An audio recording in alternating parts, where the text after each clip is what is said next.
देश में फिर होंगे लोकसभा चुनाव। मॉनसून के बाद चुनाव आयोग करेगा तारीखों का ऐलान। लोकसभा चुनाव को लेकर आ रही है बड़ी खबर, इंडिया भी तैयार। इस बार के चुनाव में किसी भी दल को नहीं मिला बहुमत। देश एक बार फिर से मध्यावधि चुनाव की तरफ जाता हुआ दिखाई दे रहा है। हाल ही में हुए लोकसभा चुनावों में किसी भी दल को बहुमत नहीं मिला था। 400 पार का दावा करने वाली बीजेपी 240 पर ही अटक गई, तो दूसरी तरफ इंडिया गठबंधन की सीटों की संख्या दोगुनी से भी ज्यादा हो गई। इंडिया के हिस्से 234 सीटें आई हैं। आमतौर पर माना जाता है कि जो दल सरकार बनाता है उसके साथ चुनाव के बाद निर्दलीय और छोटे दल जुड़ जाते हैं, लेकिन इस समय उल्टा हो रहा है। सत्ताधारी बीजेपी को छोड़कर निर्दलीयों की पहली और एकमात्र पसंद कांग्रेस बन गई है। कांग्रेस तेजी से मजबूत हो रही है और कांग्रेस नेता राहुल गांधी दावा कर रहे हैं कि इस सरकार को जब चाहे तब गिरा देंगे, जिससे पीएम मोदी परेशान दिखाई दे रहे हैं। सरकार के पसीने छूटे हुए हैं। विपक्ष के तेवरों ने मोदी सरकार को हिलाकर रख दिया है। इस बीच अब जो खबरें सामने आ रही हैं उसमें दावा किया जा रहा है कि बीजेपी नए सिरे से चुनाव की तैयारियों में जुट गई है। पार्टी को हुए बड़े नुकसान के बाद अब एक बार फिर से चुनाव की तैयारी है। अभी संसद के विशेष सत्र के बाद 22 जुलाई से मॉनसून सत्र बुलाने का ऐलान हो चुका है।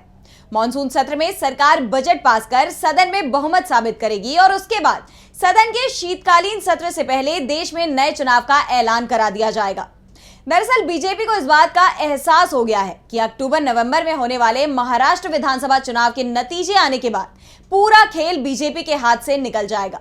महाराष्ट्र में इंडिया गठबंधन की जीत के दावे अभी से किए जा रहे हैं और महाराष्ट्र में बीजेपी की हार के बाद देश की राजनीति में जबरदस्त उथल-पुथल देखने को मिल सकती है। एनडीए में शामिल कई दल इंडिया में शामिल हो सकते हैं, तो बीजेपी में ही बड़ी टूट हो सकती है। सत्ता हाथ से फिसलते ही बीजेपी के करीब 50 सांसद भी पाला बदलकर इंडिया में जा सकते हैं और इसी की चिंता बीजेपी को दिखाई दे रही है, क्योंकि 6 महीने बाद देश में इंडिया की सरकार बनना तय माना जा रहा है। इसी डर से बीजेपी अभी से ही नए चुनाव करवाने की तैयारी में जुट गई है। दरअसल टीडीपी और बीजेपी के बीच की दूरियां बढ़ने लगी हैं, तो जेडीयू नेता नीतीश कुमार ने मोदी के सामने ही यूपीए सरकार की तारीफ कर बता दिया है कि वो एक बार फिर पलटी मारने की तैयारी कर रहे हैं। यानी एनडीए में बड़ी टूट तय मानी जा रही है, जिसके बाद बीजेपी की तरफ से मध्यावधि चुनाव के विकल्प पर तेजी से विचार किया जा रहा है और कहा जा रहा है कि पार्टी ने इसकी तैयारी भी शुरू कर दी है। दावा तो यहां तक किया जा रहा है कि बीजेपी ने अभी से ही उम्मीदवारों के चयन की तैयारी शुरू कर दी है। ये काम अभी बेहद शांत तरीके से किया जा रहा है और मॉनसून सत्र के बाद इसमें तेजी आने के संकेत हैं। दिल्ली में बीजेपी हाईकमान लगातार बैठक कर रहा है, लेकिन बीजेपी की ये रणनीति कामयाब हो पाएगी, इस पर सवाल उठने लगे हैं। दरअसल इंडिया गठबंधन को भी बीजेपी के प्लान की भनक लग गई है और उसने भी इसे लेकर प्लान तैयार कर लिया है। इंडिया की तरफ से 2 तरफा प्लान बनाया जा रहा है। पहला, मौका मिलने पर मोदी सरकार को हटाकर इंडिया गठबंधन की सरकार बनाना, और दूसरा, अगर मोदी चुनाव आयोग और दूसरे संवैधानिक संस्थानों की मदद से नए चुनाव कराने में कामयाब हो गए तो इंडिया चुनाव के लिए भी तैयार है। वैसे दावा तो यह किया जा रहा है कि महाराष्ट्र विधानसभा चुनाव से पहले ही इंडिया अपनी सरकार बना लेगा। इसकी तैयारियां तेजी से चल रही हैं।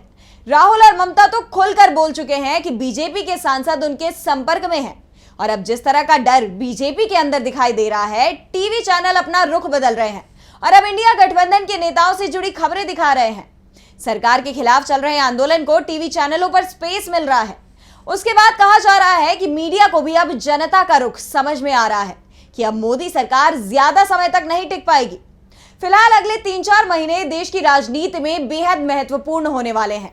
सबसे पहले तो संसद का विशेष सत्र जो 24 जुलाई से शुरू हो रहा है, उसमें इंडिया गठबंधन अपनी ताकत दिखाएगा और उसके बाद मॉनसून सत्र में सरकार को हटाने की तैयारी करेगा।